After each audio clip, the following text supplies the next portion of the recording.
What's going on, everybody? KingofDragons 5000 here, coming at you with another figure review.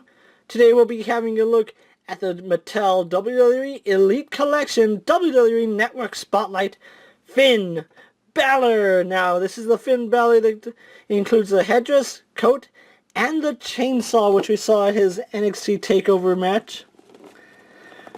Really was not expecting to find this guy. We just had a look at Undertaker, who was the latest in the Network Spotlight Figures, and finding him was just icing on the cake for me. I just went into Toys R Us before work, and there he was.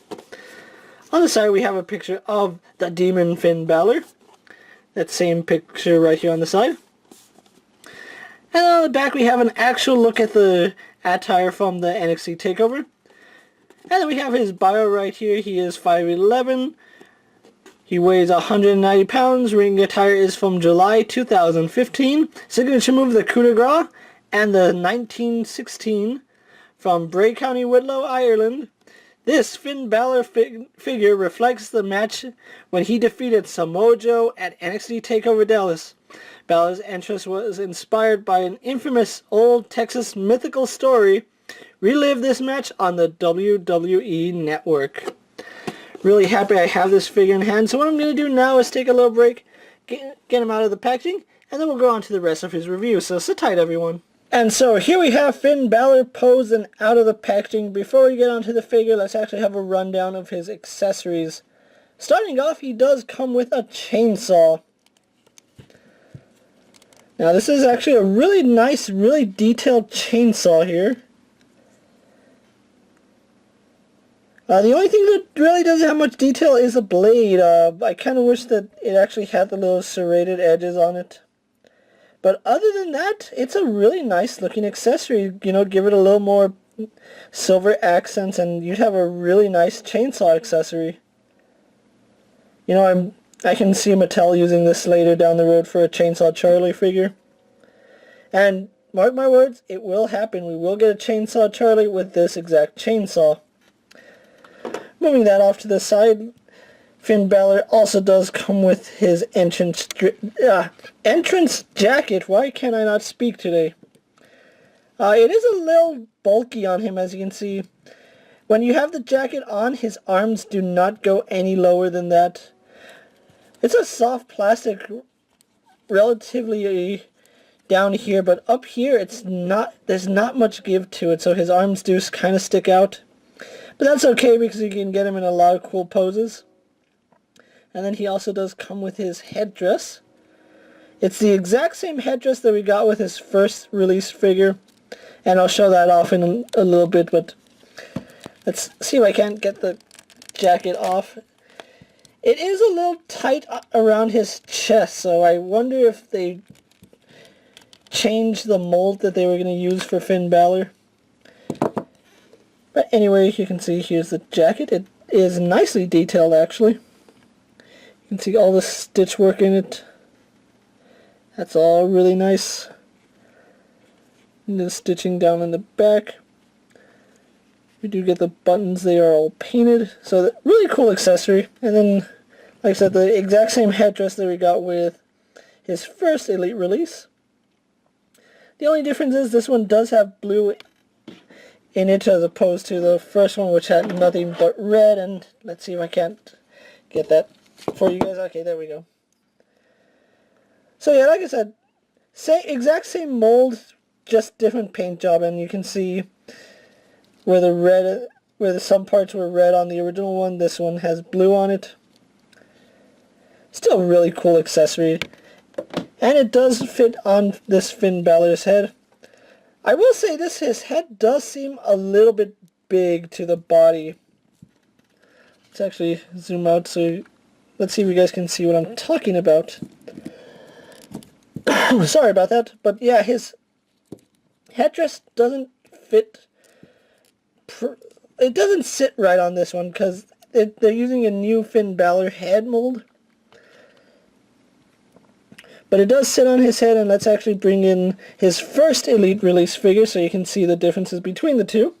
Let's just get him standing up, and then we'll bring in his first Elite release. And here we have Finn Balor posed next to Finn Balor, and as you can see, they are different figures entirely.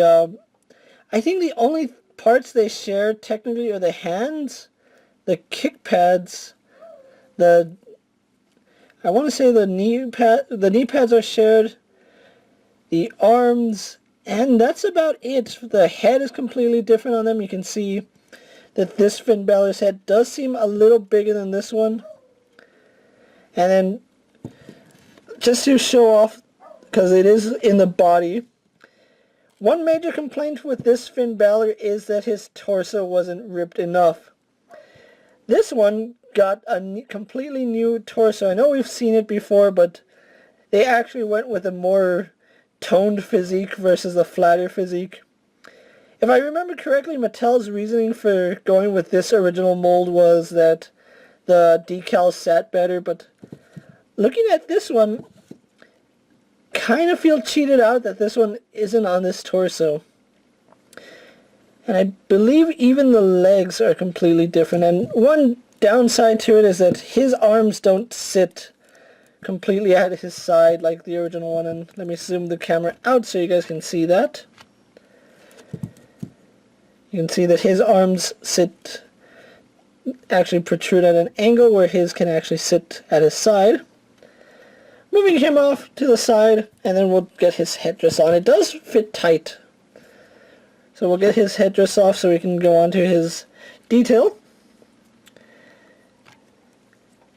I'm pretty sure that this is a good representation of Finn Balor. The only problem is that it's lost in the flat black paint. Although I think it is molded in black plastic, some of the detail does get lost in it.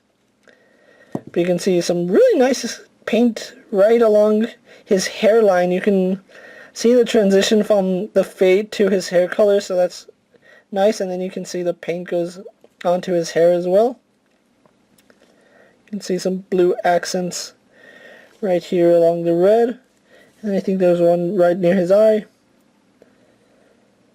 So overall, Mattel just does a really wonderful job with these Finn Balor Elite figures. You can see from a distance it looks amazing, as it should. Something to point out right now is that his biceps are painted black. You can see the flesh tone right here. I don't know if it's because it's cheaper to paint it, or if it's cheaper to make it out of black plastic. I don't know, because the other Finn Balor was like that too. And then we go to his trunks. You can see he is wearing blue trunks with the red and black design. So that's really neat. I kind of like the kick pads and the knee pads on his previous release figure. And again, you can see they painted rather than mold in black, and it is the same on this leg too. So maybe Mattel is changing the way they do some figures. I know Sasha Banks was the same way. But overall, really nice figure. Really glad I picked him up. And now we'll go on to his articulation. He has a ball jointed head. He can look up, down, left, and right. Turning his head to the left was a bit of a challenge, but we do get some side-to-side head bobble with him. So great range of movement in the head. Arms on a ball joint go out. Do a full 360. He spins at the bicep. Single jointed at the elbow, and you can see some paint has scratched off from there already, probably from when I was taking on and off the jacket, so be aware of that. But single jointed at the elbow. He spins and hinges at the wrist.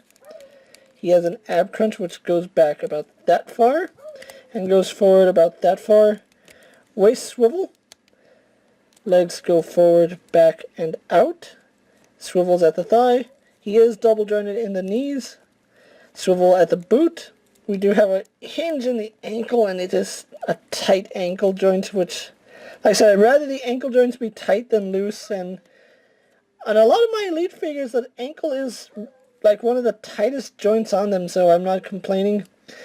And then we do get a really nice deep rocker ankle with Finn Balor, so that's really great articulation on Finn Balor. So what I'm going to do now is get him posed for my final thoughts, and then we'll wrap up this review, so sit tight everyone. So here we have the Network Spotlight Finn Balor posed for my final thoughts. Overall, I really do love this figure. I wasn't really much of a fan of the color scheme. I didn't really like the blues with the blacks. I don't know, it just didn't catch my eye. But this is a really nice looking figure, and I'm really happy Mattel made this figure. I kind of wish that they would make all of Finn Balor's demon attire paints, because that would be so amazing to have all his different demon attires. But I think I'm asking for a little too much, so we'd get like a Finn Balor in every wave if that was the case. But overall, I really do like this figure, and if you're looking for the Finn Balor Network Spotlight figures, he is exclusive to Toys R Us along with all the other Network Spotlight figures. If you can find him, definitely pick him up. He is worth the look at, especially if you're a fan of Finn Balor like I am, or you just want a nice update to Finn Balor's attire. Definitely go out and find this guy. He is exclusive to Toys R Us, and it'll run you about $21 something with tax, which is what you're paying for most Elite figures. But with that being said, guys, I'm KingofDragons 5000 saying don't forget to like this video, leave a comment, subscribe to my channel, go check out all my other action figure reviews. All my other WWE figure reviews are also up, so go ahead and check those out too if you're a wrestling fan. And don't forget, if there's a figure you guys would like to see me review, go ahead and let me know down in the comments. And if I find room for it in my collection, I will take a look at it. And until next time, guys, I'll see you later. Take care, everyone.